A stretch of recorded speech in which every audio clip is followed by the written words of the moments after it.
Adima weeyaan taribtu warbuhu agardama weeye haddana halisiyo dhibaato dadkii kama hawl yaraysto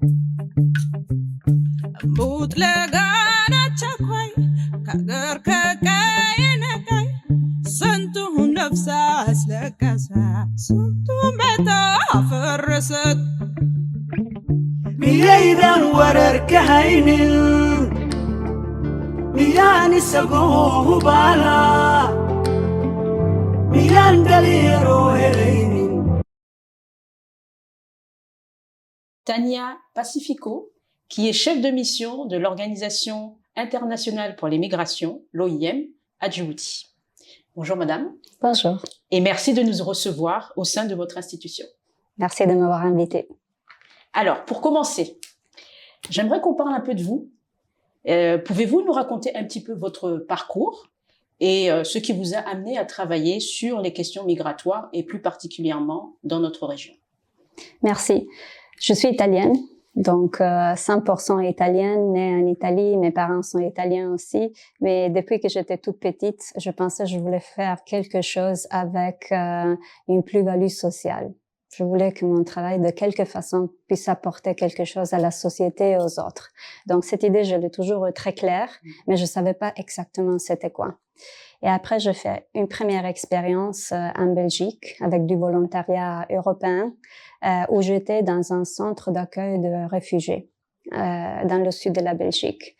Et c'est là que je pensais, en fait, cette thématique m'intéresse beaucoup. Le fait que ça soit international, le fait qu'on rencontre des gens très différents et le fait que je suis convaincue que l'immigration, ça fait partie de notre histoire, de notre présent, de notre futur, ça m'a convaincue. Et après, j'ai commencé avec l'OIM, après avoir travaillé aussi avec le gouvernement du Pays-Bas dans le même sujet. Donc finalement, ça fait très longtemps que je travaille dans l'immigration et c'est un lieu spécial dans mon cœur. Une longue expérience alors dans le domaine.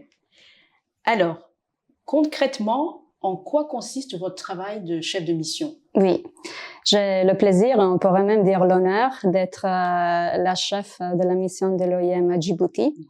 C'est un bureau assez grand pour un pays avec la taille de Djibouti, c'est-à-dire Djibouti est généralement un pays pas énorme à l'échelle mondiale, mais quand même, la migration est un sujet hyper important à Djibouti. Et donc, ça fait que notre bureau, avec un petit peu plus que 120 personnes présent dans les 5 régions, ça nous aide à soutenir le gouvernement de Djibouti et les populations qui sont les plus touchées par le phénomène migratoire à Djibouti. Donc, mon travail est essentiellement coordonner et soutenir le travail de mes collègues et de comprendre les priorités du gouvernement de Djibouti pour mieux soutenir la gestion de l'immigration. D'accord. Ok. Alors, parlons un petit peu justement de ce carrefour migratoire. On entend souvent dire que Djibouti est un pays de transit, mais concrètement, qu'est-ce que ça signifie sur le terrain? Oui. Un pays de transit, en fait, ce que veut dire, c'est qu'il y a les gens qui passent par Djibouti. Ça veut pas dire qu'ils passent directement, c'est-à-dire que les gens peuvent s'arrêter, et ça arrive très souvent. On connaît le phénomène de quelqu'un qui, par exemple, à son départ de l'Éthiopie, n'a pas tout l'argent pour arriver à la destination, par exemple, de l'Arabie Saoudite. Donc, cette personne pourrait s'arrêter à Djibouti, travailler un petit peu de temps pour avoir l'argent pour continuer le voyage. À Djibouti, il y a 2 flux qui se croisent. Les flux qui partent de l'Éthiopie en direction de la péninsule arabique et ceux qui reviennent. Presque tout le monde à Djibouti, les migrants, sont des Éthiopiens. Il y a d'autres nationalités, mais ça fait vraiment moins que le 5% des populations qu'on voit ici. La plupart, ils viennent de 3 à 4 régions de l'Éthiopie et passent par Djibouti dans une direction ou l'autre.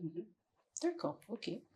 Et dans les dernières années, on a vu que Djibouti commence à devenir aussi un pays de destination. C'est-à-dire, il y a de plus en plus de gens que n'ont pas nécessairement l'objectif d'arriver à la péninsule arabique. En fait, ils veulent venir à Djibouti, travailler et après rentrer chez eux.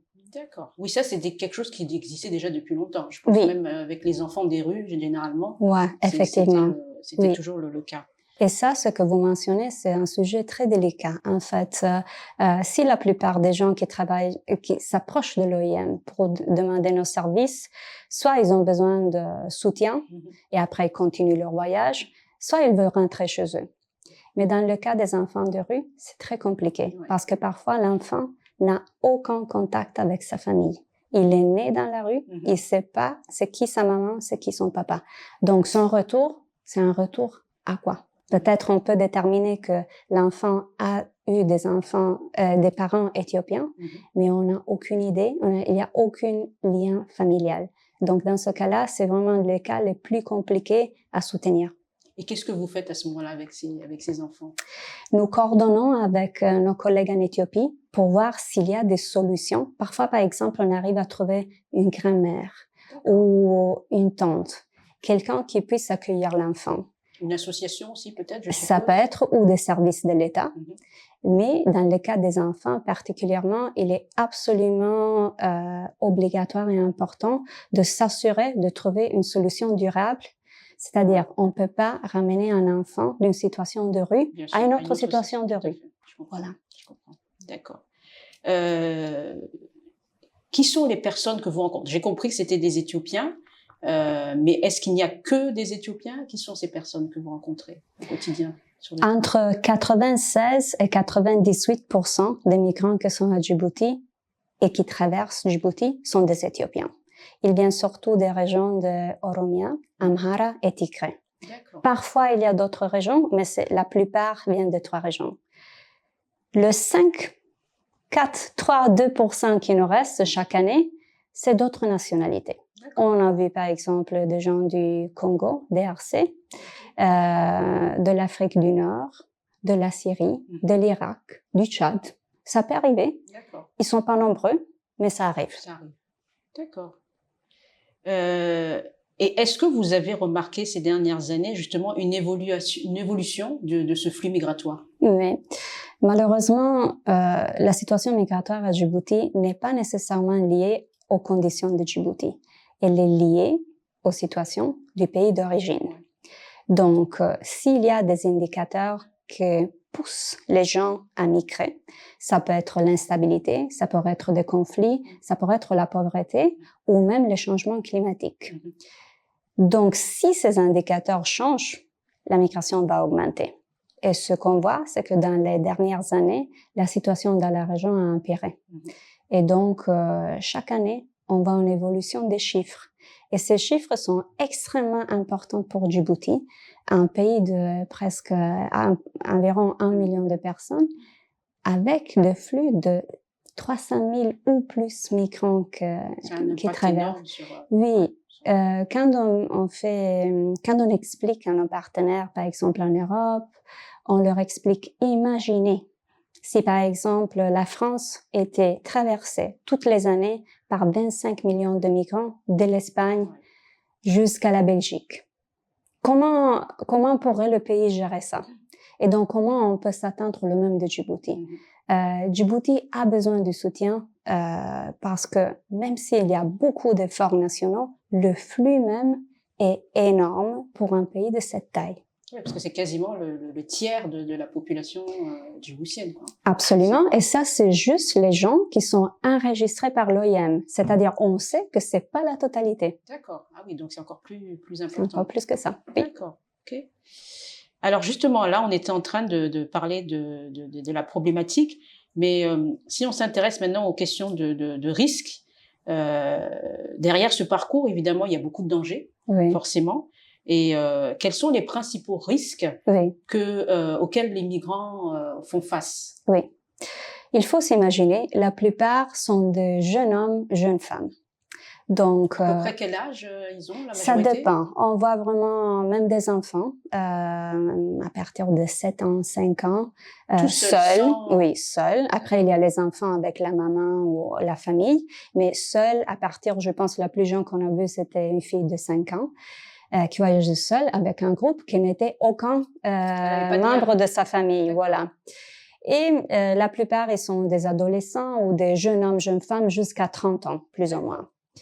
Donc, Au point de départ, ils sont forts, ils sont sains. Ils peuvent pas s'imaginer qu'ils seront à Djibouti, sous le soleil, 52 degrés quand ils passent la Kassal, et qu'ils pourront pas continuer leur voyage et qu'ils vont mourir de soif.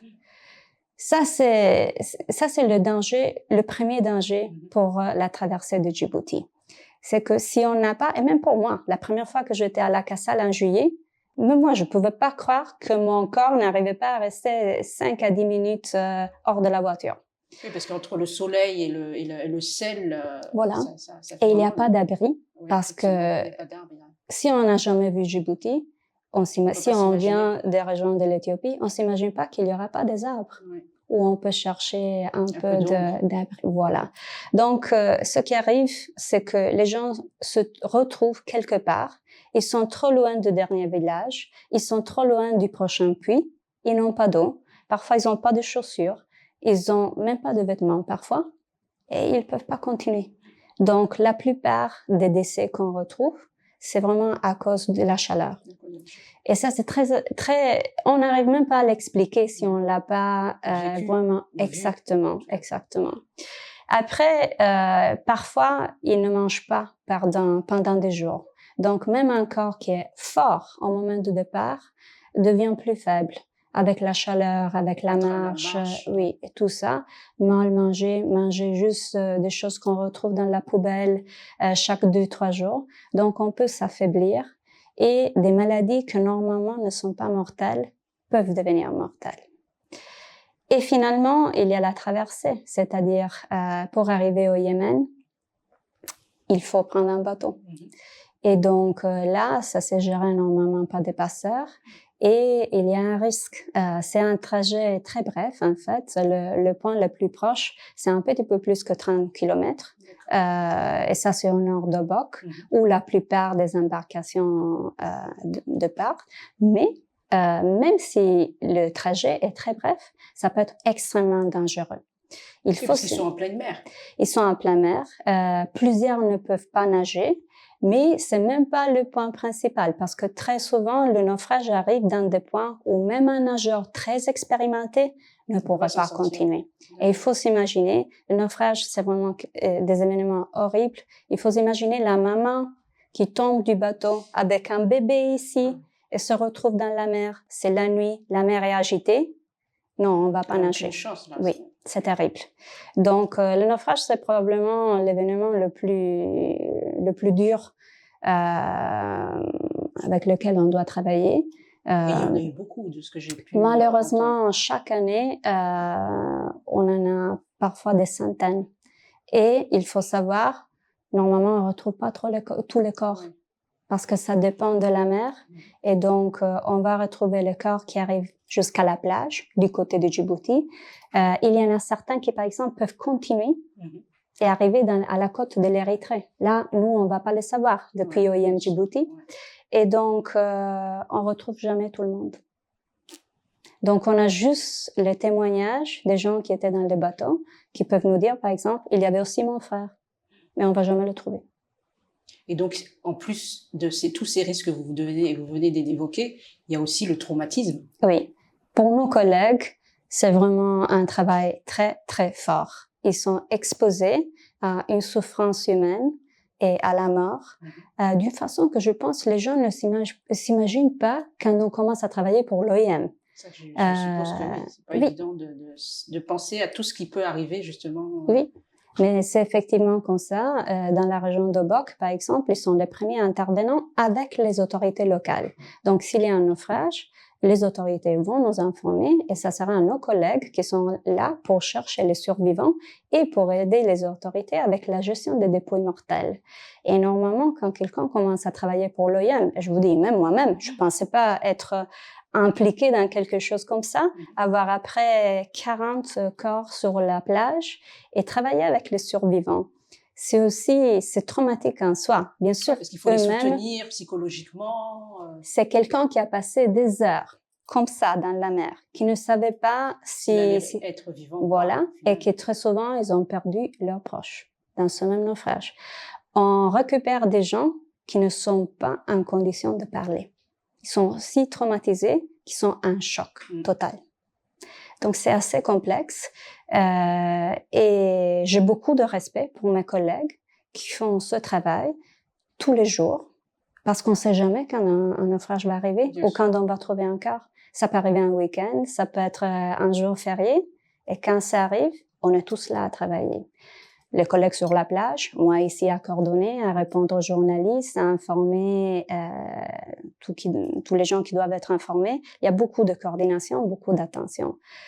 Et donc, chaque fois que ça arrive, on est là, mais le poids psychologique de cela, et même pas que psychologique, même physique, parce que c'est des événements qui nous prennent toute la journée ou même partie de la nuit. Parce que là, à ce moment-là, la important. première urgence, c'est d'abord les soins, je suppose. Oui. Et puis après, c'est aussi une cellule psychologique pour essayer de les aider à se remettre. Oui.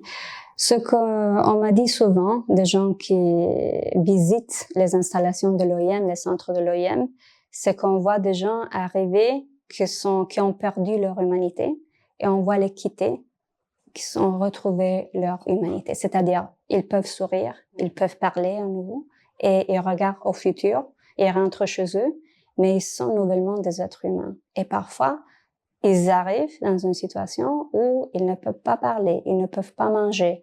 Ils sont dans un état de choc qu'ils ont vraiment arrêté presque leur fonction humaine basique. Ok. Mais justement, je pense que le premier passage, enfin la première arrivée, c'est vers Obok, hein, quand il y a l'Éthiopie. Normalement, oui. Est-ce qu'il y a un moment où, parce que vos services sont aussi basés à Obok, est-ce qu'il y a un moment où vous essayez de les sensibiliser pour qu'ils repartent et qu'ils ne fassent pas cette traversée, justement? En fait, tout au long du couloir migratoire, c'est-à-dire même si on rencontre des gens à Lissabi, à Dikil, à Tajura, on fait toujours la sensibilisation. C'est-à-dire, nous, on n'a pas le droit de retenir quelqu'un, Bien sûr. mais on peut leur dire, ça sera dangereux. Faites attention à ça et à ça. Nous, on peut le faire. Ce qu'on voit très souvent est que le niveau de désespoir et la volonté, parce que quelqu'un qui est déjà à Djibouti, il a déjà payé le passeport pour arriver à Donc, Djibouti. il n'est pas question pour lui de retourner chez lui. Oui, il y a un investissement, même économique, que la question de rentrer n'est pas trop facile. On voit des gens qui n'arrivent pas à continuer. Oui, ça arrive. Des gens qui sont, par exemple, tellement épuisés qu'elles savent, elles peuvent pas continuer à marcher. Ou des gens qui ont subi des violences et qui disent non, maintenant je veux rentrer chez moi. Ça arrive. Mais si quelqu'un est encore en condition de continuer, très souvent, ils souhaitent continuer parce qu'ils ont déjà investi assez que rentrer amène vite et plus complexe. Surtout, je suppose aussi, des fois, c'est avec l'appui de la famille. Oui, donc, très souvent, toute la famille. Ils auront honte de retourner en disant, voilà, on a échoué. Et... Il faut s'imaginer, parfois, c'est les parents qui ont vendu une activité, quelque chose, pour permettre à leur fils de partir. Ouais, et d'avoir un avenir, parce qu'il suppose qu'en partant, il va avoir un avenir meilleur que celui qu'il a chez lui. Oui, et pour la famille, parce que bien sûr, si quelqu'un arrive finalement à la destination et trouve un emploi, oui, même si c'est un emploi, oui, cette personne pourra envoyer de l'argent à la maison qui va aider aussi la famille et la communauté. Donc, la logique est là. C'est juste que la plupart des gens qui quittent l'Éthiopie pour aller à la péninsule arabique ne vont jamais arriver. Ouais. Soit elles seront arrêtées avant, elles peuvent être déportées du Yémen vers Djibouti, peut-être vont même pas traverser tout Djibouti. Donc, le pourcentage de gens qui réussissent à arriver à leur destination est très petit. Alors, c'est quoi, parce que je me suis toujours posé la question, c'est quoi le trajet en fait? Ils partent de l'Éthiopie, donc quand ils viennent à Djibouti, oui. De Djibouti ils vont au Yémen, oui. Et après, pour ceux qui réussissent, oui. C'est quoi la suite? Ils essayent de traverser la frontière avec l'Arabie Saoudite. D'accord. Et donc, du coup, après, la destination finale, c'est l'Arabie Saoudite. Très souvent, les gens nous disent la destination, c'est un pays du Golfe. D'accord. Mais finalement, il y en a plusieurs qui restent à Djibouti et après rentrent chez eux. Il y en a certains qui n'arrivent pas à quitter le Yémen, c'est-à-dire traverser la frontière avec l'Arabie Saoudite, c'est vraiment compliqué. C'est pas quelque chose que tout le monde va faire. Donc, à chaque étape, il y a quelqu'un à Djibouti, au Yémen, etc., qui va rester et rentrer. D'accord. Alors, face à tous ces défis, justement, Quel est le rôle de l'OIM à Oui. Djibouti? Oui. En fait, l'OIM est une organisation intergouvernementale. Ça veut dire que Djibouti est un État membre. Donc, notre premier rôle est de soutenir le gouvernement de Djibouti dans la gestion des flux migratoires.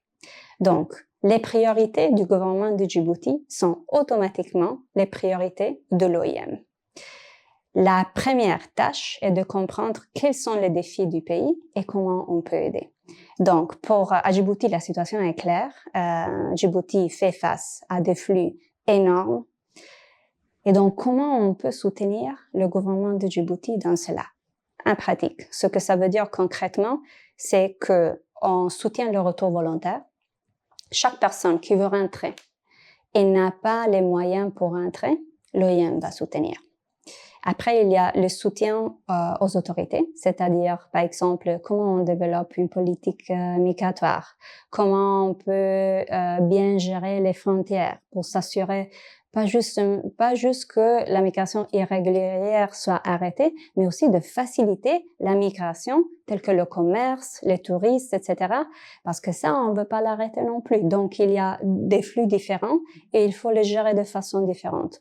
Tout cela, c'est notre rôle. Et après, il y a l'assistance parce que de toute façon, on travaille avec ce qu'on appelle un impératif humanitaire. C'est-à-dire, si on rencontre quelqu'un qui est en train de mourir de soif, nous, on va leur donner de l'eau. Je sais, il y a la question, et je l'ai entendu très souvent pendant mes 3 années et demie à Djibouti, mais si l'OIM laissait mourir les gens, peut-être qu'ils arrêtaient. Et là, finalement, nous, on peut pas. Je ne pense pas. C'est une question d'humanité. Exactement. Et on fait en fait la même chose que beaucoup de Djiboutiens eux-mêmes font. Si on voit quelqu'un en détresse, on les aide. Et ça, on le fait comme organisation. Et je vois plein de gens sur la route qui font le même. Si on voit quelqu'un qui s'évanouit à cause de la chaleur, on leur donne de l'eau. On les aide, on appelle une ambulance. D'accord. Alors, vous l'avez dit tout à l'heure, vous travaillez avec les autorités djiboutiennes et avec d'autres partenaires également. Comment se déroule un petit peu cette collaboration? Potentiellement, dès que la cause de la migration la source n'est pas à Djibouti, Djibouti subit les changements qu'il y a dans la région. S'il y a de l'instabilité dans un autre pays, peut-être cette instabilité va causer des flux. Donc, il y a aussi, par exemple, tout le travail avec l'INSTAD pour savoir combien de monde il y a à Djibouti. Des statistiques. Hein. Voilà. Quel effet aussi à la migration? Parce que la migration n'est pas que négatif. Bien sûr, il y a des effets négatifs, mais finalement, il y a aussi des effets positifs. Donc, comment gérer tout cela? Comment l'intégrer dans les politiques nationales? Comment répondre aux changements dans les tendances? Comment comprendre ce qui est en train d'arriver et se préparer? Tout cela fait partie de notre travail. Et quels sont les autres partenaires en dehors du gouvernement? Quels sont les autres partenaires avec lesquels vous travaillez? Oui, on travaille avec la société civile, avec les partenaires internationaux, avec les Nations Unies. Nous sommes une entité onusienne, mais il y en a plusieurs. Et dans chaque mandat, normalement, la migration est un peu intégrée. Dès que la migration est un sujet assez important à Djibouti. Donc, ça veut dire que même si on parle, par exemple, de développement durable, on peut pas éviter de considérer la migration. Elle est là. Et de la même façon, il y a tous nos bailleurs qui nous soutiennent, internationaux, qui sont présents à Djibouti ou hors du pays. Et finalement, on travaille avec les communautés même. On a des projets communautaires, par exemple, qui visent à soutenir la résilience des communautés. Pourquoi on fait ça? Parce qu'on sait que très souvent, le trajet migratoire passe par des communautés très vulnérables eux-mêmes. Oui. C'est-à-dire, si le village n'a pas assez d'eau, déjà pour le village. Et là, on y rajoute 200 personnes chaque jour. C'est bien compliqué. Avec la compétition pour l'eau qu'il y a dans le village. Donc, comment on peut soutenir ce village? Ça peut générer, je suppose, aussi des conflits autour de Parfois, mais ce qu'on voit, c'est vraiment aussi la générosité de ces communautés. Des communautés qui ont très peu et quand même, le migrant va frapper à la porte pour dire « j'ai soif », on va lui donner de l'eau. Vous savez, parfois à Obok, il y a plus de migrants que de villageois. Et tout Obokoa va vous dire, il y a les gens qui frappent à ma porte pour me demander soit de la nourriture, soit l'abri, soit de l'eau. Et les gens leur donnent. D'accord. Donc ça veut dire que vous travaillez aussi en fait avec la communauté haute, Absolument. qui est là aussi pour un petit peu accompagner et appuyer les migrants. Et finalement, qui absorbe le poids le plus lourd Important. de la migration à Djibouti. D'accord. Alors, est-ce que dans tout ce que vous avez vu, puisque ça fait 3 ans que vous êtes là, est-ce qu'il y a une histoire qui vous a marqué, que ça soit avec la communauté haute, que ça soit avec les migrants, que ça soit avec les associations? Est-ce que vous pouvez nous donner un exemple ou deux d'histoire qui vous a marqué? Donc, il y a une situation qui est arrivée en 2024. J'ai beaucoup écrit et parlé à ce sujet, et donc je vais la partager aussi avec vous. C'était un naufrage où moi j'étais à Genève et les collègues m'ont appelé. C'était un moment où c'était le 2e naufrage en 2 semaines, et entre les 2 naufrages, il y avait notre collègue Saïd qui était décédé. Donc, c'était un moment très lourd pour nous. J'étais à Genève, à notre siège, à travailler, et on m'a appelé, il m'a dit, il y a eu un 2e naufrage. Donc, on savait qu'il y avait déjà un petit peu d'attention médiatique. Et je disais à mes collègues, envoyez s'il vous plaît des photos, parce que c'est sûr que les journalistes vont commencer à appeler. Et donc, ils m'ont envoyé des premières photos. J'ai regardé, je dis, ça, c'est pas trop bien. Essayez, s'il vous plaît, d'une qualité meilleure. Donc, on m'envoie une autre photo. Et au début, je comprenais pas ce que je voyais. Après, j'ai bien regardé. Et c'était des nappes pour un bébé sur la plage. Et là, j'ai compris, il y avait un bébé de 6 mois qui était noyé.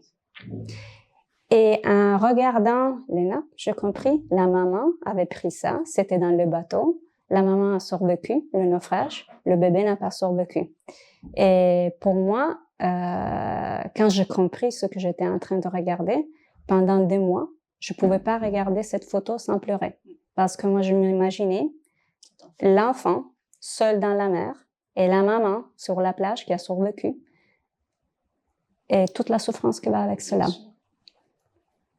Ah oui, c'est vraiment terrible. Justement, et là, c'est une bonne transition. Parlons des femmes, justement, et de leur vulnérabilité.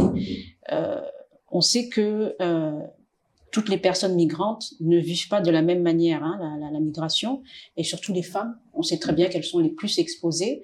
Alors, quels sont les défis spécifiques qu'elles rencontrent? Oui. Donc, en fait, la violence et l'abus arrivent pour tout le monde pendant la migration, et particulièrement pour cette route qui passe finalement par un pays avec des défis spécifiques comme le Yémen, avec des situations très complexes. L'abus et la violence sont là pour tout le monde. Mais bien sûr, pour les femmes et pour les enfants, il y a des situations de protection particulières. La violence basée sur les genres, la violence sexuelle, elle est absolument présente. Parfois, c'est les passeurs. Parfois, ça peut être la communauté locale. Parfois, ça peut être d'autres migrants qui sont dans le groupe. Ça arrive, c'est très présent. Et ça fait que les femmes sont très souvent dans une situation complexe parce qu'on a vu aussi la situation où quelqu'un qui, par exemple, a été violé, après est refusé par sa propre communauté au moment quand elle veut rentrer. Ou quelqu'un qui a eu une grossesse qui n'était pas désirée ou qui est le produit d'un viol, qui sera rejeté par sa propre famille pour dire « donc tu peux pas rentrer chez nous, on veut plus te voir ». Donc, au traumatisme vécu, s'ajoute, oui, le fait de ne pouvoir pas rentrer chez eux. Et à ce moment-là, qu'est-ce que vous faites? Il y a un long trajet pour trouver des solutions alternatives. Là, il y a aussi une différence si c'est un enfant, c'est-à-dire parce que malheureusement ça arrive, ça peut arriver même à des filles de 10 ans, 12 ans, ou c'est une adulte. Donc, une adulte, bien sûr, a tout le droit de nous dire « moi, je vais me débrouiller, je sais où aller ». Et si c'est un enfant, c'est plus complexe parce qu'on est obligé de s'assurer de trouver des conditions telles qu'elle puisse rentrer et trouver une bonne situation. Mais c'est vraiment complexe dans ce cas-là. J'imagine. Parce que vous imaginez aussi des traumatismes comme ça. il requiert un soutien psychologique et psychosocial dans le temps. C'est pas quelque chose que ça va aller mieux dans 2 jours. Mais nous, on n'a pas ni les moyens, ni la capacité d'offrir un soutien longtemps. Les gens qui restent avec nous, normalement, ils restent maximum quelques semaines, peut-être 2 mois maximum. Et dans ce temps-là, on n'a pas vraiment le temps, les moyens, la capacité d'aider quelqu'un à ce niveau de traumatisme. Donc, on sait que ce qu'on fait est important, mais qu'on n'arrive pas finalement à donner tout le soutien qui serait nécessaire pour des situations telles que celles qu'on voit. Dans tous vos bureaux, vous avez quelqu'un qui s'occupe du soutien psychologique et psychosocial? Donc, il y a 2 façons de soutenir. Il y a une équipe de protection. Et là, oui, on a une présence de l'équipe de protection dans tous nos bureaux. Et l'autre, c'est ce qu'on appelle MHBSS, ça s'appelle en anglais, ça serait le soutien mental et psychosocial. Voilà. Et là, on l'a juste à Obok et à Tajora. Parce qu'à Obok et à Tajora, c'est où on peut accueillir les gens. Tandis qu'à Dikil, à Lissabié, c'est des petits bureaux de liaison. D'accord. Obok et Tajora, c'est des centres, vous avez des centres de transit. Voilà, hein? Exactement. On a aussi un centre de transit à Djibouti. Et là aussi, on a une équipe de soutien psychosocial. D'accord. Alors, on a parlé des femmes, on va parler un petit peu de manière un peu plus large de migration, on va dire, et développement. Bon, on l'a vu, il y a beaucoup de défis qui sont liés à la migration, mais vous l'avez dit aussi, ça peut être une opportunité. Alors, comment ça se traduit dans le contexte de Djibouti? Et est-ce qu'il y a des initiatives qui sont mises en place qui font le lien entre la migration, l'emploi et le développement local? Il y a 2 côtés pour cette réponse. D'un côté, il y a la présence de la migration à Djibouti. Ça, c'est un sujet assez sensible parce qu'on regarde très souvent la migration d'une perspective négative. Pas que Djibouti, dans tout le monde. C'est toujours un sujet assez complexe du côté politique et du côté social. Mais il faut quand même accepter que quelqu'un qui travaille dans la maison d'un Djiboutien, comme cuisinière, comme femme de ménage ou dans les constructions, finalement, cette personne apporte quelque chose à l'économie. C'est difficile de mesurer exactement cette contribution si ce n'est pas un emploi régulier, mais ça existe. Donc ça, c'est une première partie de la réponse. Et la deuxième, c'est les Djiboutiens eux-mêmes qui trouvent des opportunités ailleurs. On sait que le chômage est un défi à Djibouti et on sait qu'il y a des pays où il y a un manque de main-d'œuvre. Donc, faire le lien entre les deux, c'est là qu'il y a l'opportunité. L'OIM travaille avec le ministère du Travail pour créer des opportunités. Pour l'instant, par exemple, avec le Canada, on a eu une première expérience pilote en 2019, suivie par une autre qui est en cours à l'instant, où on essaie de trouver des employeurs intéressés au secteur djiboutien, où il y a une disponibilité de main-d'œuvre, et de faire les liens entre les deux. C'est des contrats réguliers, des contrats aussi très bien payés. Donc, quelqu'un peut partir 2-3 ans, rester au Canada, et après décider est-ce que je vais rentrer ou est-ce que je vais rester. D'accord, très bien. J'ai vu aussi dernièrement, en fait, quand on avait en décembre organisé la conférence sur la diaspora, qu'il y avait même quelqu'un de la diaspora djiboutienne qui proposait, qui venait d'Australie d'ailleurs, et qui proposait donc de pouvoir récupérer des jeunes qui pourraient venir travailler en Australie. Est-ce que vous avez eu un contact justement avec cette diaspora-là, celle qui est prête justement à aider les jeunes à venir s'installer dans les pays d'accueil? Pas nécessairement avec l'Australie, mais avec d'autres pays. On sait toujours que la présence d'une diaspora aide ce type d'initiative. En fait, et on le voit aussi avec le groupe de Djiboutiens qui sont partis. Ils sont partis dans la province d'Alberta. Okay. Ça fait énormément froid. On se retrouve dans une autre culture, loin de la famille, Il faut tout apprendre, Tout à fait. même s'il parle français. Tout est différent. C'est l'hiver, il y a la neige. Et donc, la présence d'une diaspora djiboutienne fait toute la différence. Il nous fait sentir un peu à la maison. C'est la famille loin de la famille.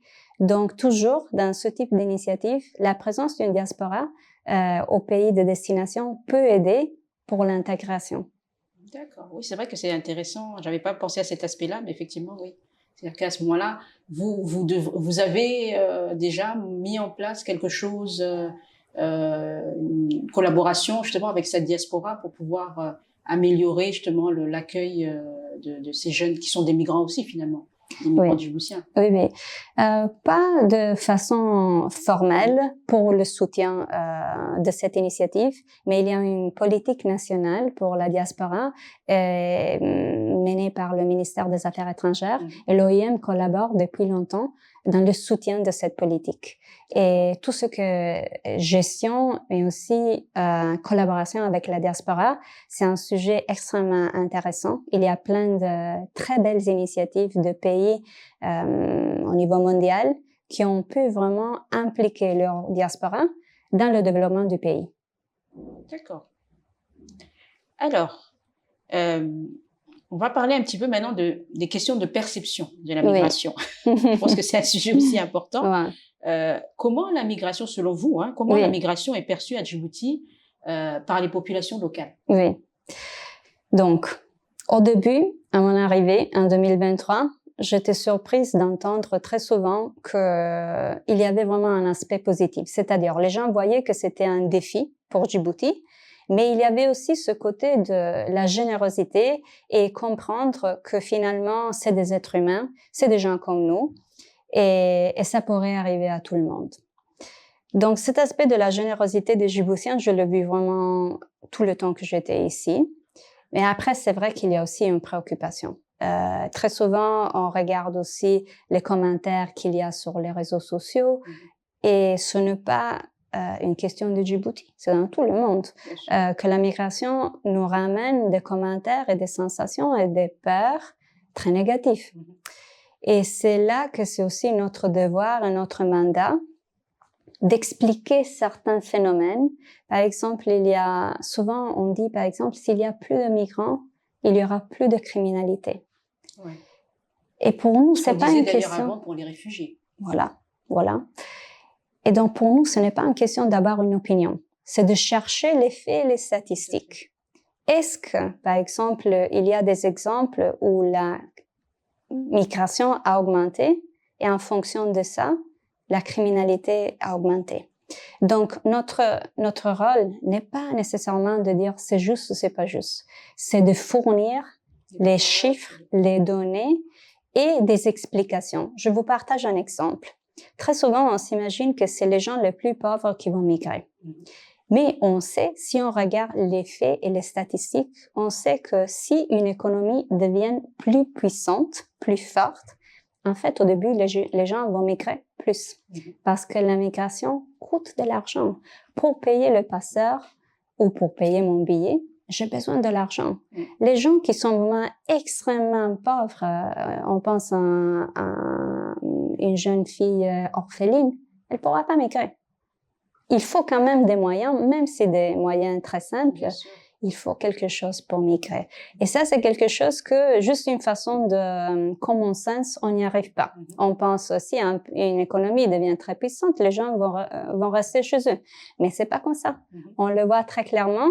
On a eu plein de cas au monde où on voit, il y a une situation économique très forte. Les gens vont dire, très bien, maintenant je vais étudier à Londres. Maintenant, je vais essayer mes chances dans un autre pays. Donc, ça arrive. Et ça, c'est exactement notre rôle, de pouvoir fournir des données, des chiffres et des preuves pour renseigner les politiques nationales. D'accord. OK. Alors, en termes de perspective, bon, les grands défis migratoires à venir dans la région, selon vous, quels sont-ils? Il y a 3 grands défis pour la région et pour le monde, je vous dirais en fait, on pourrait dire. Le premier, c'est l'instabilité. Le conflit le conflit, ça nous ramène comme être humain à chercher une situation meilleure. Oui, c'est exactement ce que nous tous, on voudrait pour nos enfants, pour nous-mêmes. Donc, l'instabilité de la région et du monde, j'ose dire, c'est un grand défi. Le deuxième, c'est les répercussions économiques dans la région. La pauvreté, c'est un facteur très important pour décider est-ce que je vais quitter chez moi ou est-ce que je vois des opportunités pour moi si je reste. Et le troisième, c'est le changement climatique. C'est une région quand même où il y a encore beaucoup de monde qui sont liés à l'agriculture ou à l'élevage. Donc, si moi j'ai 20 chèvres, elles vont toutes mourir parce qu'il n'y a pas d'eau, parce qu'il y a la sécheresse. Là, je suis obligée à décider, est-ce que je vais vers la ville? Est-ce que je vais essayer une autre façon de trouver quelque chose à faire? Est-ce que je vais migrer? Donc ça, c'est les trois défis qu'on voit pour la région et pour le monde qui peuvent pousser la migration vers une augmentation importante. Et donc, c'est là où il faut vraiment mettre les moyens nécessaires, justement, pour atténuer ces trois défis. Mais tel que vous le savez, malheureusement, à l'instant, on regarde un monde où, si on fait une comparaison avec 2023, il y a plus de conflits. Il y a une situation économique qui pourrait s'empirer. Probablement, on peut dire qu'il va s'empirer. Et donc, tout cela, c'est important. Il va avoir forcément un impact sur les flux migratoires. Ce qu'on peut dire, c'est qu'il n'y a certainement pas les conditions pour s'imaginer que la migration va diminuer. Alors, pour terminer un petit peu sur ces perspectives, justement, quel message vous aimeriez adresser? D'une part, déjà aux décideurs politiques, mais aussi aux jeunes. De voir la migration dans sa totalité. La migration peut être un défi et c'est certainement aussi une opportunité.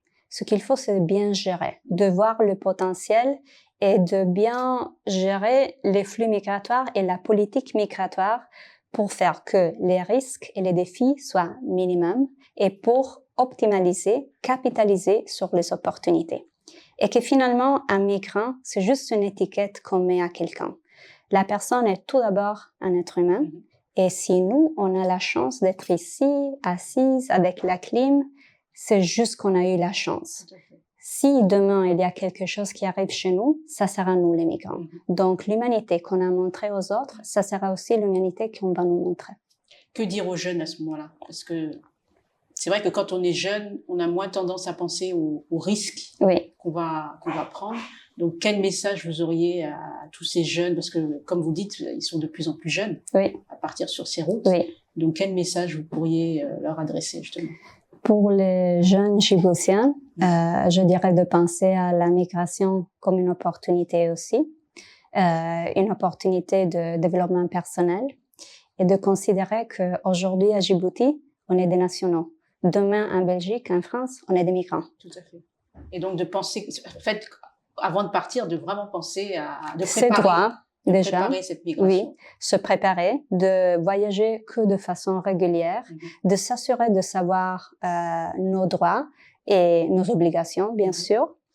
Et que la même façon, si aujourd'hui, on va maltraiter les migrants à Djibouti, après, il faut pas se prendre si on est dans un autre pays, on va nous maltraiter. Notre humanité, nous la démontrons toujours et dans les moments où nous avons le privilège d'être dans la situation de force. Tout à fait.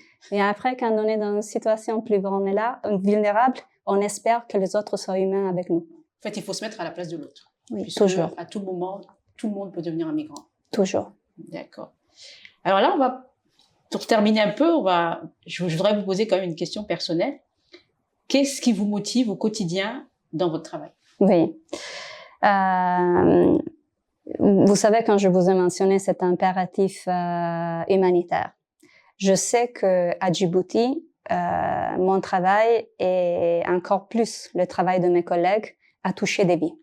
Il y a des gens qui sont rentrés chez eux, il y a des gens qui ont trouvé une humanité, une générosité, un petit geste, là, quand ils en avaient besoin. Et ça, c'est ce qui me motive à continuer à le faire. D'accord. et je pense que vous êtes en fin de Mon séjour, mandat. hein, de Oui, mandat. oui. Donc, vous allez bientôt partir. Qu'est-ce que vous allez retenir de Djibouti et des Djiboutiens? Oui. C'était une expérience difficile au début. Quand je vous disais, j'étais absolument préparée, par exemple, à voir tous les cadavres que je vis ici.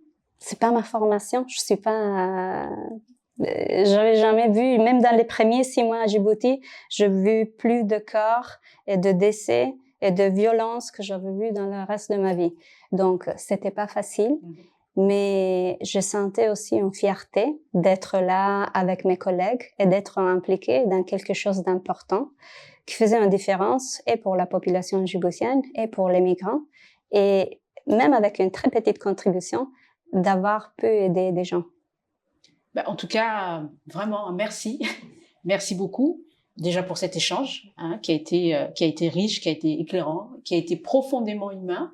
Et surtout, moi, je voudrais peut-être vous remercier au nom de mes compatriotes djiboutiens pour tout le travail que vous avez fourni durant votre mandat et pour votre, parce que je vous vois souvent sur les réseaux, sur ce côté où vous avez toujours à cœur de montrer vos collaborateurs, le travail de vos collaborateurs et collaboratrices.